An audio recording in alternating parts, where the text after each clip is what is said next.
जब से तू मिला ना, अपना तो आतंक ही खत्म हो गया है यार। हेलो एवरीवन, तो कॉमिक वुड की एक और नई वीडियो में आप सभी लोगों का स्वागत है। जहां आज की इस वीडियो में हम फाइट कराने वाले हैं Indian superhero Krrish versus MCU का पावर हाउस हल्क के बीच में। अब देखा जाए तो इन दोनों ही कैरेक्टर्स के फैंस काफी ज्यादा हैं और साथ ही साथ ये दोनों ही कैरेक्टर्स भी काफी ज्यादा पावरफुल हैं और इसके ऊपर से हम इन दोनों ही कैरेक्टर्स को बचपन से देखता हुआ आए हैं और इसी वजह से ये सवाल उठना काफी ज्यादा नॉर्मल है कि आखिर इन दोनों कैरेक्टर्स में से कौन सा कैरेक्टर ज्यादा पावरफुल है। और आज की इस वीडियो में हम यही पता करने वाले हैं। तो मैं हूं मनीष और एक बार फिर से स्वागत है आपका कॉमिक वुड की एक और नई वीडियो में। लेकिन इस वीडियो को आगे बढ़ाने से पहले बात कर लेते हैं इससे पहले वाली वीडियो के विनर्स की, और उन पांचों ही लोगों के नाम हैं Reshmi, Gokulanand Kapadi, talking facts, Kasturi's kitchen और उदीप्ता दास। तो यारो कॉन्ग्रेचुलेशन। और साथ ही साथ आज की इस वीडियो का क्वेश्चन है कि थॉर की माँ का क्या नाम है। तो बिना ज्यादा आप लोगों का और टाइम वेस्ट किए चलिए इस वीडियो को स्टार्ट करते हैं।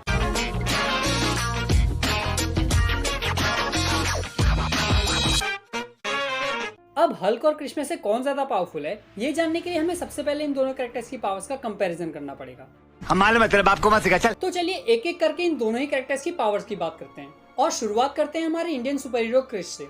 अब क्रिश को उसकी पावर्स कैसे मिली हैं, ये तो आप सभी लोगों को पता होगा, इसीलिए हम यहाँ पे ये बात करेंगे कि आखिर क्रिश के पास किस किस तरह की पावर्स है। अगर क्रिश की मेन पावर की बात करें तो क्रिश की मेन पावर स्ट्रेंथ मानी जाएगी और क्रिश की हर नई मूवी के साथ साथ उसकी स्ट्रेंथ बढ़ती जाती है। जहाँ क्रिश की फर्स्ट मूवी में उसकी स्ट्रेंथ अभी के मुकाबले काफी ज्यादा कम थी, क्योंकि क्रिश 3 मूवी में उसकी स्ट्रेंथ को बहुत ही बड़े लेवल पे दिखाया गया। इसी मूवी में हमने ये देखा कि कैसे क्रिश ने एरोप्लेन के आगे वाले टायर्स को होल्ड किया था, और वो भी तब जब प्लेन लैंड कर रहा था। जरा सोचिए कि इस समय क्रिश को कितनी ज्यादा स्ट्रेंथ लगानी पड़ रही होगी। अब ये तो कुछ भी नहीं है, क्योंकि मूवी के एंड वाले सीन में हमने क्रिश को एक गिरती हुई बिल्डिंग को रोकते हुए भी देखा है, और जब क्रिश इस बिल्डिंग को रोक रहा था तो उसी टाइम पे काल इस बिल्डिंग के ऊपर और भी ज्यादा प्रेशर डाल रहा था। यानी कि इस समय पे क्रिश के ऊपर बिल्डिंग के साथ साथ काल की स्ट्रेंथ का भी वेट पड़ रहा था। अब इसका कैलकुलेशन देखा जाए तो ऐसा समझ सकते हैं कि इस टाइम पर क्रिश के ऊपर लगभग 12,000 टन तक का वेट पड़ रहा था, जो कि इससे ज्यादा भी हो सकता है, क्योंकि इस समय काल कितना ज्यादा प्रेशर लगा रहा था ये तो हम लोगों को भी नहीं पता। इतनी अमेजिंग स्ट्रेंथ के अलावा क्रिश के पास कमाल की स्पीड भी है, और इसी मूवी में हमें ये भी पता चलता है कि क्रिश सुपरसोनिक स्पीड में ट्रेवल कर सकता है। अब देखो, ऐसा नहीं है कि क्रिश के पास स्ट्रेंथ और स्पीड ही है, इसके अलावा क्रिश के पास एक और बड़ी पावर है जो कि हमने क्रिश 3 मूवी में ही देखी थी। जी हाँ, मैं बात कर रहा हूँ टेलीकिनेसिस पावर की, जिसके थ्रू वो किसी भी ऑब्जेक्ट को मूव करा सकता है, वो भी बिना हाथ लगाए। अब क्योंकि इस पावर को हमने मूवी के एंड में देखा है, इसीलिए हम ये नहीं जानते कि क्रिश इस पावर को किस लेवल पे यूज कर सकता है। अब इन सारी चीजों के बाद हम क्रिश की ड्यूरेबिलिटी की भी बात कर लेते हैं, क्योंकि अगर फाइट हो रही हो तो इस बीच में इंजरीज आना तो काफी ज्यादा नॉर्मल है, और बस इसी चीज में क्रिश मात खा जाता है। अब ये सुन के आप लोग ये मत समझिएगा कि क्रिश के पास बिल्कुल ड्यूरेबिलिटी नहीं है। क्रिश की बॉडी ड्यूरेबल तो है, लेकिन उसके बावजूद उसकी बॉडी को बुलेट्स या फिर किसी शार्प चीज से हर्ट किया जा सकता है, और बस यही चीज क्रिश की सबसे बड़ी वीकनेस भी है। अब क्रिश की पावर्स को जानने के बाद हम बात करते हैं हमारे हल्क की पावर्स की। अब ये तो पूरी दुनिया जमाने को पता है कि हमारे हल्क के पास क्या पावर्स है और वो अपनी पावर से क्या क्या कर सकता है। क्रिश की तरह हल्क की मेन पावर उसकी स्ट्रेंथ ही है,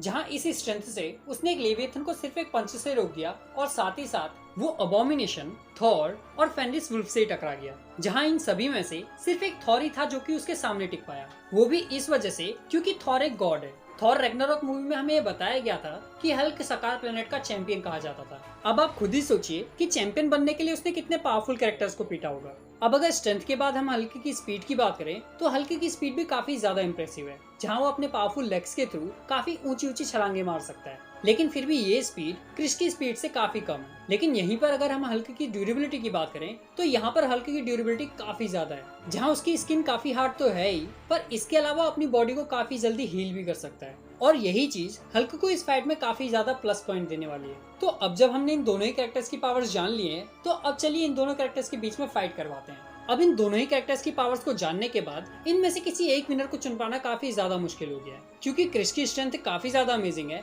और वहीं हल्क की स्ट्रेंथ उसके गुस्से पे डिपेंड करती है।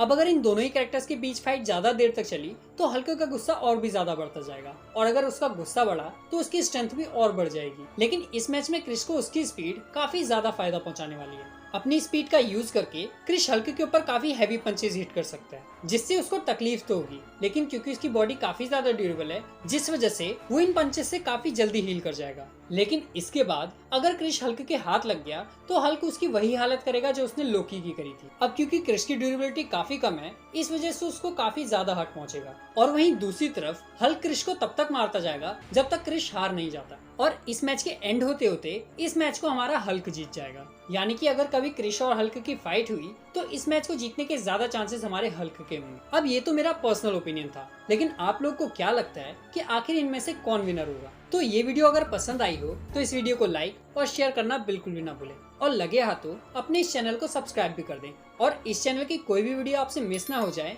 इसके लिए बेल आइकन को प्रेस करना बिल्कुल भी ना भूलें। तो अब आप लोगों से मुलाकात होगी कॉमिक वुड के अगले एपिसोड में। तब तक के लिए बी सेफ, बी एंटरटेन।